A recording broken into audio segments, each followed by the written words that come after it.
हरिओम प्रिय दर्शकों, इस वीडियो में हम जानेंगे आज एकादशी की कथा। आपने व्रत की वीडियो पहले देखी होगी, कब एकादशी है। एकादशी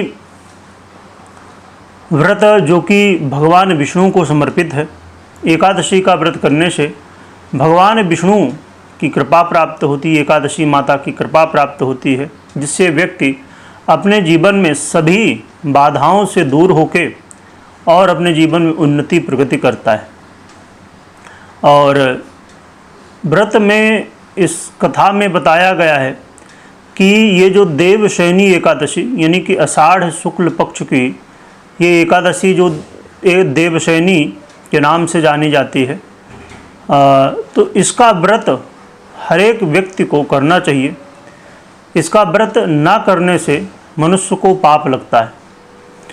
तो ये बहुत ही महत्वपूर्ण एकादशी है और इस एकादशी से देवशयन भी शुरू हो जाता है, यानी भगवान विष्णु 4 महीने के लिए सो जाते हैं, ऐसा माना गया है। और ये एकादशी से ही चातुर्मास व्रत प्रारंभ हो जाता है, चातुर्मास की विधियां प्रारंभ हो जाती हैं।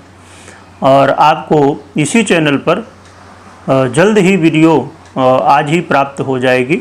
चातुर्मास व्रत की क्या विधि है, क्या नियम उसमें पालन करने होते हैं, जो कि चातुर्मास का जो व्रत करते हैं वो बहुत ही पुण्यदायक और सृष्टि के कल्याणमय भावना से जो लोग करते हैं, क्योंकि ये सृष्टि के कल्याण के लिए भी चातुर्मास का व्रत बहुत महत्वपूर्ण होता है। आगे हम जब आप ये वीडियो देखेंगे चातुर्मास की व्रत विधि की, तो उसमें आपको जानकारी मिलेगी। चलिए हम कथा सुनते हैं। बोलिए विष्णु भगवान की जय, एकादशी माता की जय। और ये कथा हम आज एकादशी के दिन ही शूट कर रहे हैं।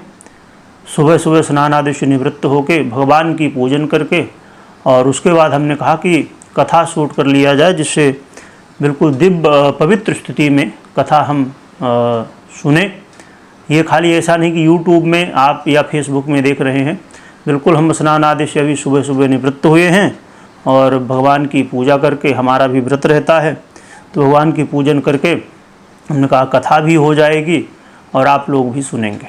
चलिए सुनते हैं देवशयनी एकादशी, पद्मा एकादशी की व्रत कथा। श्री कृष्ण बोले, हे युधिष्ठिर, यह आषाढ़ शुक्ल पक्ष देवशयनी एकादशी पद्मा नाम से विख्यात है। इसकी कथा ब्रह्मा जी ने नारद जी से कही थी, वही मैं तुमसे कहता हूँ। इस एकादशी का व्रत करने से समस्त पाप नष्ट हो जाते हैं। जो व्यक्ति इस व्रत को नहीं करते वे नरकगामी होते हैं। इस व्रत के करने से भगवान विष्णु प्रसन्न होते हैं। अतः अब तुम इसकी पौराणिक कथा सुनो। सतयुग में सूर्यवंश में मानधाता नामक एक चक्रवर्ती राजा था। वह सत्यवादी और महान प्रतापी था। अपनी प्रजा का पुत्र की तरह पालन करता था। उसके राज्य में प्रजा धन धान्य से भरपूर और सुखी थी। प्रजा धर्मपरायण एवं शांति से रहा करती थी। राज्य में कभी अकाल नहीं पड़ता था, परंतु एक बार 3 वर्ष तक वर्षा नहीं हुई। परिणाम स्वरूप अकाल पड़ गया। प्रजा अन्न की कमी के कारण दुखी हो गई। अन्न ना होने से यज्ञादि भी नहीं हो पाए। दुखित पीड़ित प्रजा राजा के पास पहुंची। राजा से कहा कि हे राजन, सारे संसार की समृद्धि का आधार अन्न है, जो वर्षा से प्राप्त होता है। वर्षा के ना होने से राज्य में अकाल पड़ा है। सारी प्रजा त्राहि त्राहि पुकार रही है। इसलिए आप कृपा करके कोई ऐसा उपाय कीजिए जिससे हमारा प्रजा का कष्ट दूर होए। राजा मानधाता कहने लगे कि मैं कुछ प्रयत्न अवश्य करूँगा। इतना कहकर राजा कुछ सेना को साथ लेकर वन की तरफ चल दिया। वह विभिन्न आश्रमों का भ्रमण करता हुआ ब्रह्मा जी के पुत्र अंगिरा ऋषि के आश्रम में पहुंचा। राजा ने घोड़े से उतरकर अंगिरा ऋषि को प्रणाम किया। मुनि ने राजा को आशीर्वाद देकर कुशल क्षेम पूछकर राजा से आश्रम में आने का कारण पूछा। राजा ने हाथ जोड़कर विनय भाव से कहा कि हे भगवान, सब प्रकार से धर्म का पालन करने पर भी मेरे राज्य में अकाल पड़ा है।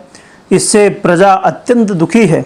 राजा के पापों के प्रभाव से ही प्रजा को कष्ट मिलता है, ऐसा शास्त्रों में लिखा है। जब मैं धर्मानुसार राज्य करता हूँ तो मेरे राज्य में अकाल क्यों पड़ा, इसका कारण मुझे ज्ञात नहीं हुआ। कृपया मुझे अकाल का कारण बताएं, मेरा संदेह दूर करें। साथ ही प्रजा के कष्ट को दूर करने का कोई उपाय भी बतलाइए। राजा की प्रार्थना सुनकर ऋषि कहने लगे कि हे राजन, यह सतयुग है, सब युगों में उत्तम है। इसमें धर्म चारों चरण सहित सुरक्षित है, अर्थात इस युग में धर्म का पूरी तरह पालन होता है। हे राजन, आपके राज्य में जिस व्यक्ति को जो कार्य सौंपा गया है वह वही काम करता है अथवा नहीं, इसे जानने का प्रयत्न करें। ब्राह्मणों को ही वेद पढ़ने तथा तप करने का अधिकार है, परंतु आपके राज्य में जिसे तप करना चाहिए तप का अधिकार नहीं है, वह तप करने का प्रयत्न कर रहा है। इसी दोष के कारण आपके राज्य में वर्षा नहीं हो रही है। इसलिए यदि आप प्रजा का भला चाहते हैं तो उस व्यक्ति को जो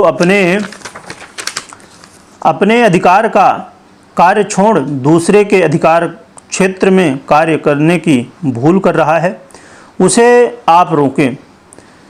इस पर राजा कहने लगे कि महाराज, मैं अपनी प्रजा के लोगों को अपना धर्म पालन की सलाह अवश्य दूंगा, परंतु मैं उस शूद्र को तपस्या करने से कैसे रोक सकता हूँ। किसी महत्वाकांक्षी को अपनी उन्नति करने से नहीं रोकूंगा।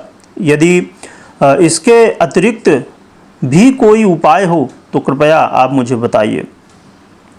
ऋषि कहने लगे कि हे राजन, यदि तुम अन्य उपाय जानना चाहते हो तो सुनो। आषाढ़ मास के शुक्ल पक्ष की देवशयनी यानी कि पद्मा एकादशी का विधि पूर्वक व्रत करो।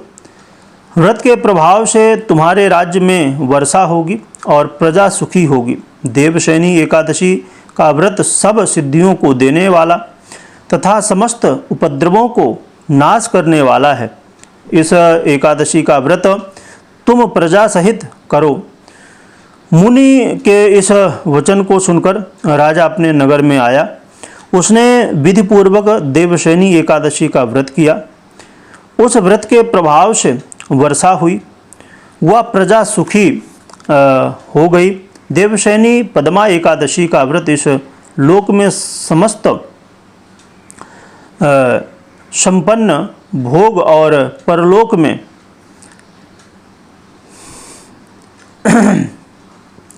में मोक्ष देने वाली है। यह कथा भविष्योत्तर पुराण में वर्णित है।